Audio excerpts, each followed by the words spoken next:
Hi there, Tad Hargrave from Marketing for Hippies. I hope you're all doing well. Today I want to talk about one of the big reasons that marketing doesn't feel good, which is that we don't have permission to do it. Seth Godin years ago wrote a piece called Permission Marketing, which is worth checking out. And he made the case that, when people don't give their permission to be marketed to, it tends to not feel great.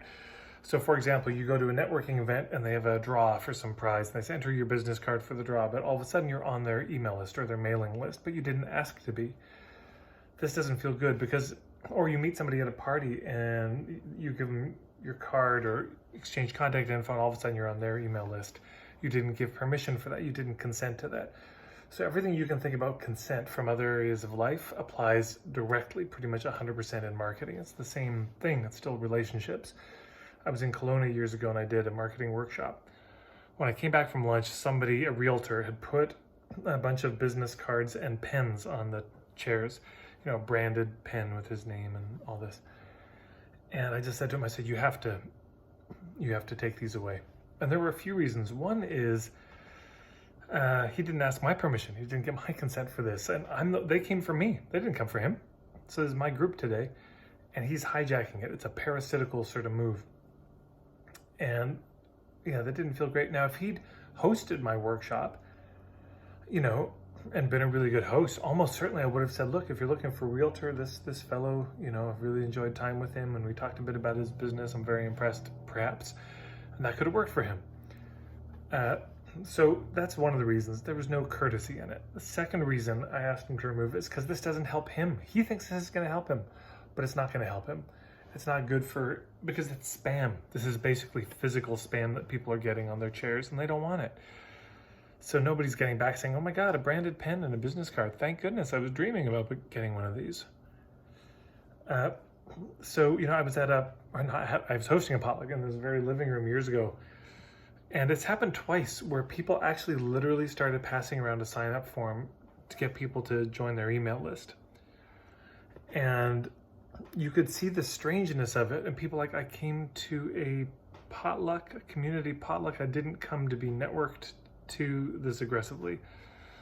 So this is a big deal, permission and consent in marketing. How do you make sure that you get permission? So here's some examples of how that can happen.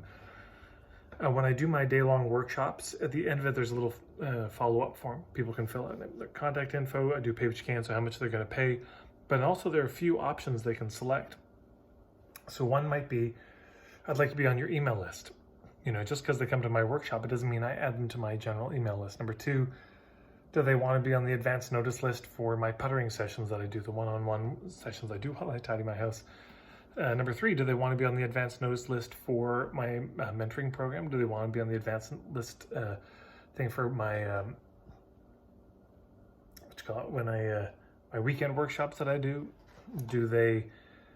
there's a few others, but you get the idea. And so they join these advanced notice lists, and then they've given their explicit permission saying, I would like to hear about this, this, and that. And they can check none of them, they can check all of them. But it means that when they get the email, and of course they can unsubscribe whenever they want, which is another big part of permission marketing, is that they can just easily, anonymously just click the button and unsubscribe. This is the drag. When somebody adds you to an email list and they're sending it through Gmail, the only way to get off is you have to email them and say, please take me off your list. And I had this happen years ago with a colleague, or she was a client actually in Calgary, and then she moved up to Edmonton and she'd added me to her email list. And she was a bit of a hub, I think, in the Calgary scene, and I'd asked her help spreading the word, and she does a movement kind of work. And she added me to her email list. I never asked to be on it.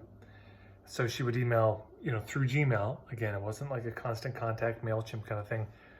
And so I kept getting these emails, and finally I just emailed her and I said, look, could you remove me from the list? Because I didn't ask to be on this. And I got this very tetchy response saying, oh, it's okay for you to ask me to spread the word, but when I ask you, oh, I see, But of course, these things are not always symmetrical. She is in a position to help me. I'm not really in a position to help her. These things are not always tit for tat, and that's part of the problem when people approach it like that. So it's just a drag. It was big drama. I feel awkward when I see her now, but it's like, wait, you added me to your list without permission. How am I the bad guy? How am I the villain in this story?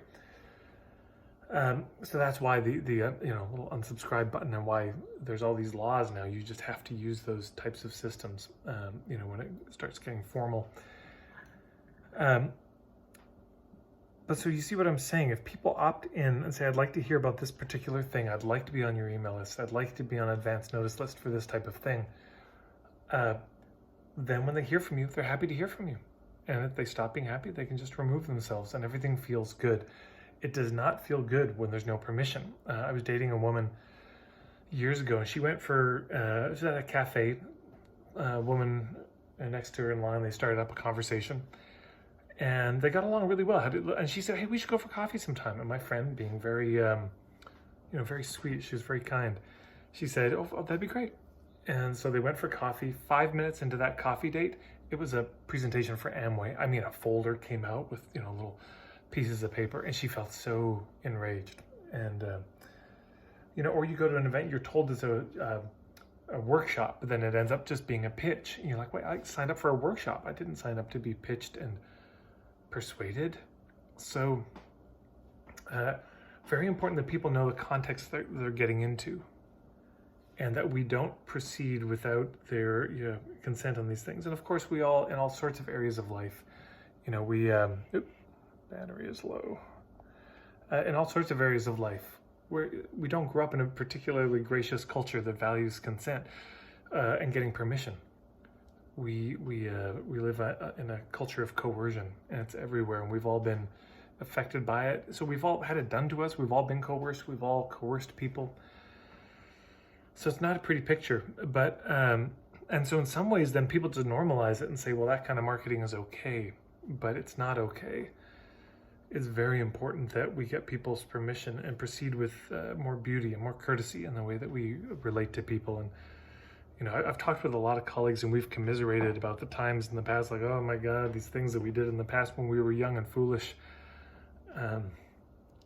So there's a lot of mercy in this. This is what happens, and we learn and grow. Here's the upside. If you really, because people say, but the other stuff works. I mean, yeah, permission works, but it's slower and all that. That's true. It is slower, but it's a steadier. Yeah. It's the tortoise versus the hare. The people who don't do the permission-based marketing eventually get a really terrible reputation, is the truth of it. And the people who do the permission-based marketing, it doesn't come up. People just always feel good in the interactions with them because they've given their consent and permission to have that kind of an interaction, to receive that kind of information. This can show up in really simple ways. There's a great book called The 7 Graces of Marketing by Lynn Serafin, Serafin. And she talks about one of the virtues, one of the graces of marketing being directness. So permission could look like this. You need some funding for a nonprofit, and you're talking with somebody you think might actually have the money. The indirect way would be, hey, we should go for coffee, get to know each other. The direct way would be, look, we've got a nonprofit. I think you might actually be a fit to fund it. I think this might be something you'd want to contribute to. Can you give me 5 minutes to pitch this right now? And then they can say, well, yeah, okay, sure, yeah. Most people I know would actually say, yeah, sure, all right, you got 5 minutes, let's hear it. Or, being direct of, gosh, this also happens in terms of dating, hey? I mean, and this happens probably more for women, but I think both genders have to deal with this, where it's, hey, we should hang out sometime, let's go for coffee. I said, are you asking me on a date? No, I just want to hang out and get to... But of course, that is the intention. So if we heard somebody make the distinction, they said sliminess, this was in the dating context, sliminess is objectification, whereas creepiness is veiled intention.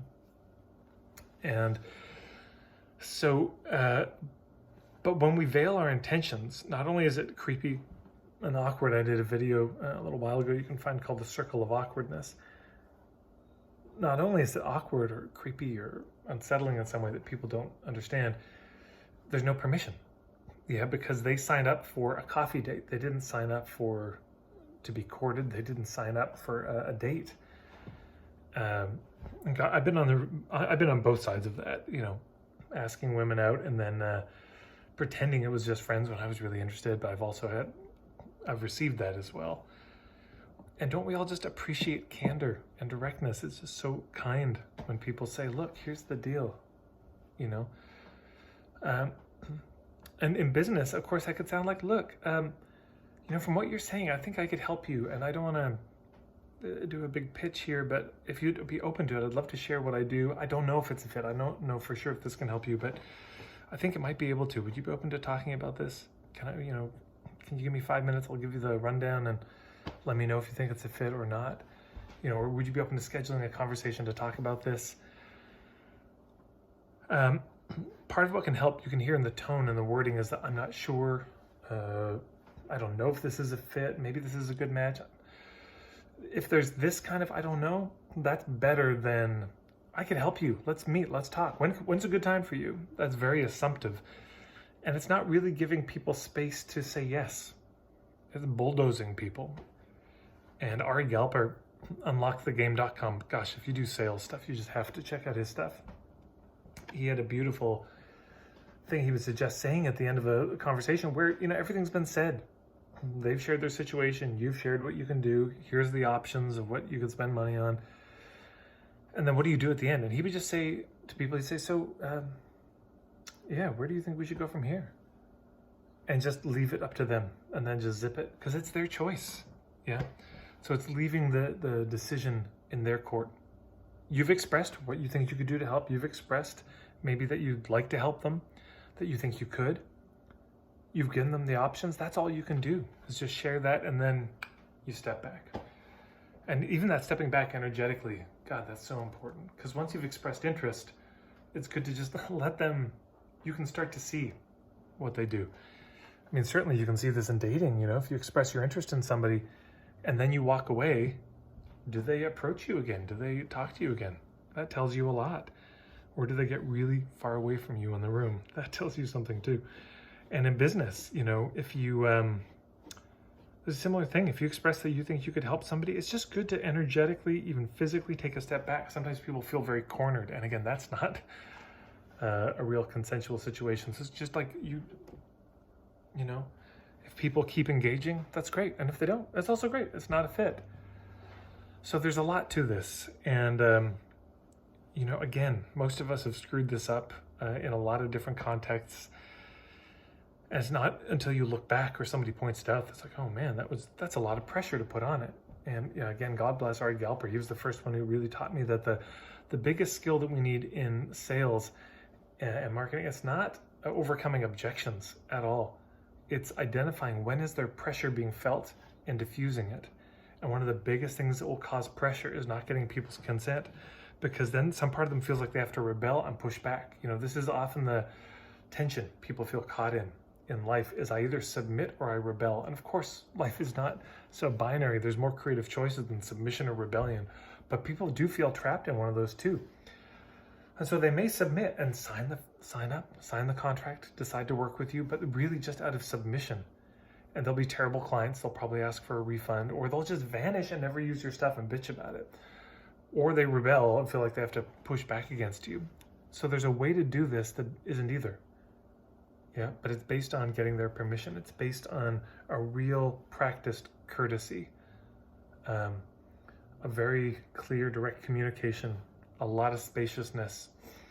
And of course, you can see where having a really good, clear niche comes in, having good offers, designed, packages, a good business model, sales funnel set up. That's where that becomes very important, because you're just going to lay it in front of them.